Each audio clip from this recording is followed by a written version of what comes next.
സല്ലല്ലാഹു അലൈഹി വസല്ലമ തങ്ങൾ പഠിപ്പിക്കുകയാണ്.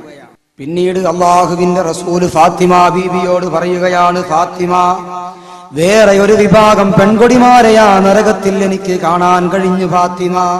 വഅമ്മല്ലത്തി ശദ്ദ റിജ്ലഹാ മാ യദൈഹാ ഇലാ നാസിയതിഹാ വസല്ലതത് അലൈഹൽ ഹയ്യാതു വൽ ഖാരിബ്.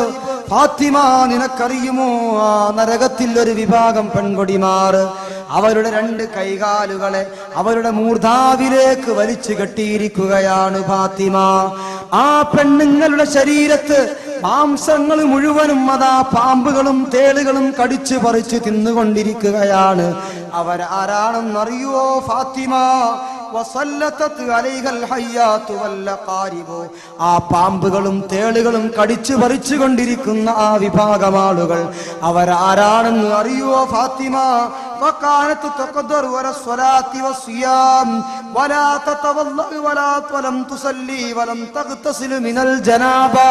അല്ലാഹുവിന്റെ റസൂൽ പറയുകയാണ്, ഫാത്തിമ, അവർക്ക് നിസ്കരിക്കാൻ അറിയാം, അവർക്ക് വുളു എടുക്കാൻ അറിയാം, അവർക്ക് നോമ്പ് പിടിക്കാൻ അറിയാം, അവർക്ക് സൽക്രമങ്ങളുടെ മുഴുവൻ പോരിശകളും അറിയാം.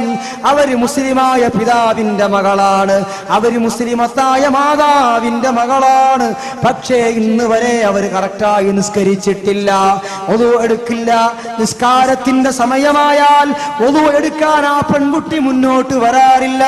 അവൾ നിസ്കരിക്കാൻ ഒരുക്കമല്ല, അവൾ നോമ്പെടുക്കാൻ ഒടുക്കമല്ല. പോരാ, അല്ലാഹുവിന്റെ റസൂല് പറയുന്നു, വലം തഗ്തസിലു മിനൽ ജനാബാ.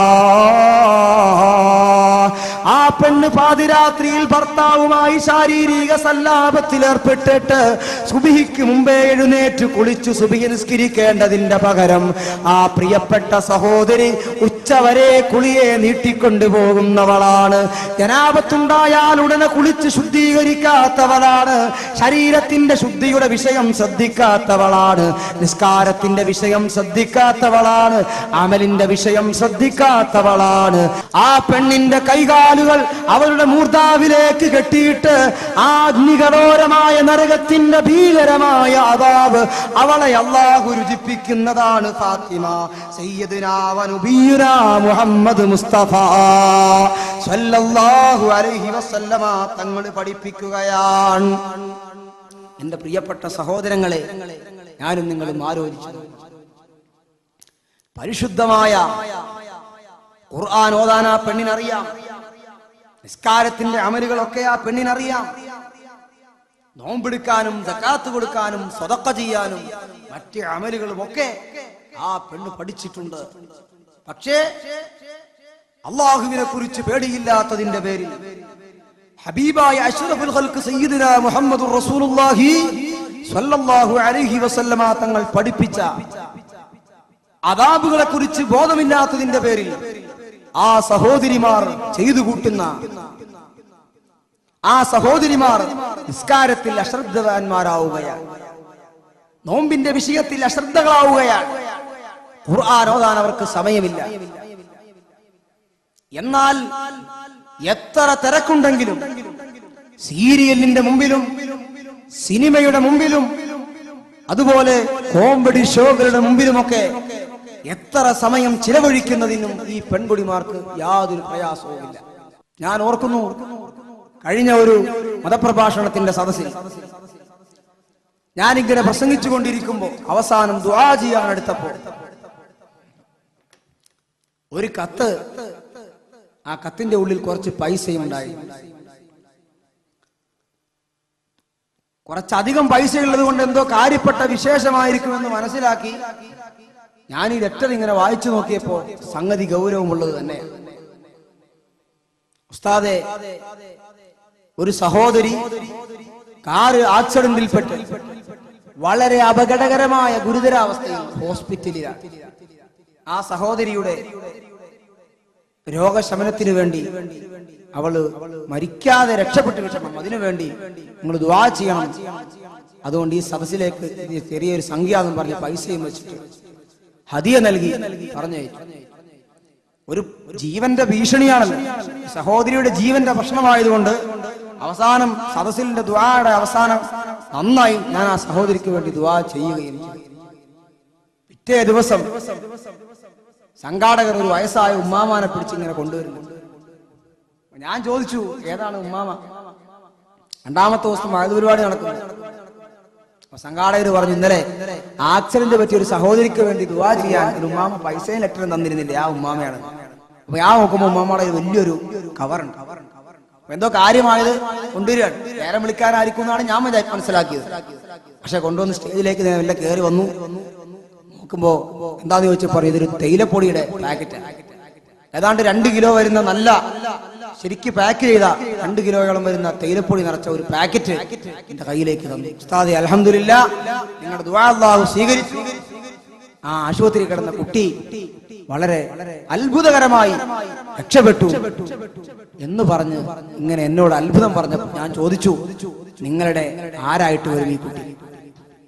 മകളോ മരുമകളോ പേരക്കുട്ടികളോ അങ്ങനെ അടുത്ത ആരെങ്കിലും ആണോ ബന്ധം ചോദിച്ചപ്പോ സുബ്ഹാനല്ലാഹ്, ആ ഉമ്മാമ പറഞ്ഞ മറുപടി കേട്ടാല് സഹോദരിമാരെ, ഒരർത്ഥത്തിൽ രസം തോന്നുമെങ്കിലും ഇത്തരത്തിൽ ഗൗരവമുള്ളതാണ്.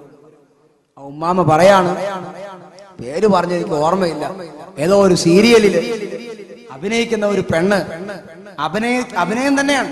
വാഹനത്തിൽ ഇങ്ങനെ പോകുമ്പോ വേറെ ഒരു വലിയ നാഷണൽ പെർമിറ്റ് ലോറിയായിട്ട് കൂട്ടിയിടിച്ച് ഈ പെണ്ണ് വളരെ അത്യാസന്ന നിലയിൽ, സീരിയലിന്റെ ഇടയ്ക്ക് ഇങ്ങനെ കാട്ടുകയാണ്, വളരെ അത്യാസന്ന നിലയിൽ ഈ പെണ്ണിനെ ഹോസ്പിറ്റലിൽ എത്തിക്കുന്ന രംഗം അവിടെ വെച്ച് അന്നത്തെ സീരിയലിൽ കട്ടായി.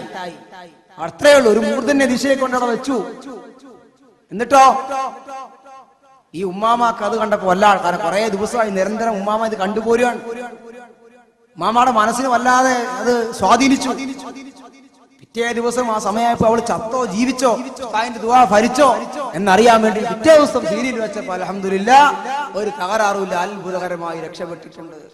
എന്റെ പെങ്ങളെ, എന്റെ സഹോദരി, എന്റെ ഉമ്മമാരെ, ഞാൻ ചോദിക്കാൻ ആഗ്രഹിക്കുകയാണ്, ഉഹദിന്റെ രണാങ്കളത്തിൽ അസദുല്ലിലാഹി സയ്യിദുശ് ശുഹദാഇ ഹംസത്തുൽ ഖറാർ റളിയല്ലാഹു അൻഹുവിന്റെ പരിശുദ്ധമായ കരള് കടിച്ചു തുപ്പിയിട്ട് നിന്റെ കണ്ണിൽ നിന്നൊരിറ്റ് കണ്ണുനീര് വീണില്ലല്ലോ. ഉഹദിന്റെ പോർക്കളത്തിൽ ലോകത്തിന്റെ അഭിവന്ദനായ നേതാവ് സയ്യിദുൽ വജൂദ് മുഹമ്മദുർ റസൂലുള്ളാഹി സ്വല്ലല്ലാഹു അലൈഹി വസല്ലം തങ്ങളുടെ പരിശുദ്ധമായ മുൻപല്ലിന് പൊട്ടലേറ്റിട്ട് അവിടുത്തെ പരിശുദ്ധമായ മുഖത്ത് മുറിവേറ്റിട്ട് നിന്റെ കണ്ണിൽ നിന്ന് കണ്ണുനീരുറ്റിയിട്ടില്ലല്ലോ, നിന്റെ മനസ്സ് വേദനിച്ചിട്ടില്ലല്ലോ, നിന്റെ ഹൃദയം പിടഞ്ഞിട്ടില്ലല്ലോ. സയ്യിദുനാ ഉസ്മാൻ ഇബ്നു അഫ്ഫാൻ റളിയല്ലാഹു തആല അൻഹു നോമ്പുകാരനായിരിക്കെ ഒരു തുള്ളി വെള്ളം പോലും കൊടുക്കാതെ ബഹുമാനപ്പെട്ട ഉസ്മാൻ ഇബ്നു അഫ്ഫാൻ റളിയല്ലാഹു അൻഹുവിനെ ക്രൂരമായി വെട്ടിക്കൊലപ്പെടുത്തിയ ശത്രുക്കളുടെ ചരിത്രം പറയുമ്പോ ആ ഉസ്മാൻ ഇബ്നു അഫ്ഫാൻ റളിയല്ലാഹു അൻഹുവിന്റെ ഹൃദയം പിളരുന്ന വേദനയുടെ മരണരംഗം നിന്റെ കൽബുകളിലേക്ക് പ്രഭാഷണങ്ങളിലൂടെ കടന്നു വന്നപ്പോ പല സദസ്സുകളിൽ നിന്നും നീ കേട്ടിട്ട് നിന്റെ കണ്ണിൽ നിന്നൊരു കണ്ണുനീര് വീണില്ല എങ്കിൽ ഏതോ ഒരു നടി ഏതോ ഒരു സീരിയലിൽ അഭിനയത്തിന്റെ ഇടയിൽ ആക്സിഡന്റ് പറ്റി എന്ന വാർത്ത വന്നപ്പോ കരയാനും നേർച്ചയിടാനും നിന്റെ മനസ്സനുവദിച്ചുവെങ്കിൽ നീയും നിന്റെ മുൻഗാമികളായ സ്വാലിഹീങ്ങളായ പെൺകുടിമാരും തമ്മിലുള്ള ബന്ധത്തെ കുറിച്ച് നീ അളക്കാറുണ്ടോ സഹോദരി? അളന്നു നോക്കണമെന്നാണ് ഈ സമയത്ത് എനിക്ക് ഓർമ്മപ്പെടുത്താനുള്ളത്. മഹാനായ സയ്യിദുനാ മുഹമ്മദുർ റസൂലുള്ളാഹി സ്വല്ലല്ലാഹു അലൈഹി വസല്ലമ തങ്ങള് ഫാത്തിമ ബീബിയോട് അവസാനമായി പറയുന്ന, ഫാത്തിമ, തൊട്ടപ്പുറത്ത് വേറെ ഒരു വിഭാഗം പെൺകുടിമാരെ ശിക്ഷിക്കുന്നത് എന്റെ നേത്രങ്ങളെ കൊണ്ട് ഞാൻ കണ്ടു ഫാത്തിമ. അല്ലാഹുവിന്റെ റസൂലേ, ആരാണ് ആ പെൺകുടിമാർ, എന്താണ് അവരുടെ അവസ്ഥ? അല്ലാഹുവിന്റെ റസൂലിനോട് ചോദിച്ചപ്പോ നബി തങ്ങൾ പറയുകയാണ്, വഅമ്മല്ലത്തി റഅസുഹാ കറഅസിൽ ഖിൻസീർ വബദനുഹാ കബദനിൽ ഹിമാർ. ഓ ഫാത്തിമ, ആ പെൺകുടിമാരുടെ തലയുണ്ടല്ലോ, അത് സാക്ഷാൽ പന്നിയുടെ തലയാണെന്ന് ഞാൻ പറഞ്ഞില്ലേ ഫാത്തിമ? അവരുടെ ഉടലുണ്ടല്ലോ ഫാത്തിമ, അത് സാക്ഷാൽ ഹിമാരിന്റെ ഉടലാണ്, കഴുതയുടെ ഉടലാണ്. പിതാവേ, അവര് ചെയ്ത തെറ്റെന്താണ്? അവര് ചെയ്ത അപാകത എന്താണ്? അവര് ചെയ്ത പാതകം എന്താണ്? അല്ലാഹുവിന്റെ റസൂല് പറയുന്നു, ഫകാനത്ത് നമാമത്തുൻ വകാദിബാ. ആ പെണ്ണുങ്ങൾ വല്ലാതെ കളവ് പറഞ്ഞു പോയി. അവര് വല്ലാതെ ഈബത്ത് പറഞ്ഞു പോയി. പോരാ, വതബ്ഗദു സൗജിഹാ വതബ്ഗദു സൗജഹാ, അവൾ അവളുടെ ഭർത്താവിനെ ദേഷ്യം പിടിപ്പിച്ചു പോയി. ഭർത്താവിന് പൊരുത്തമില്ലാത്ത അവസ്ഥയിൽ അവൾ പുറത്തുപോയി.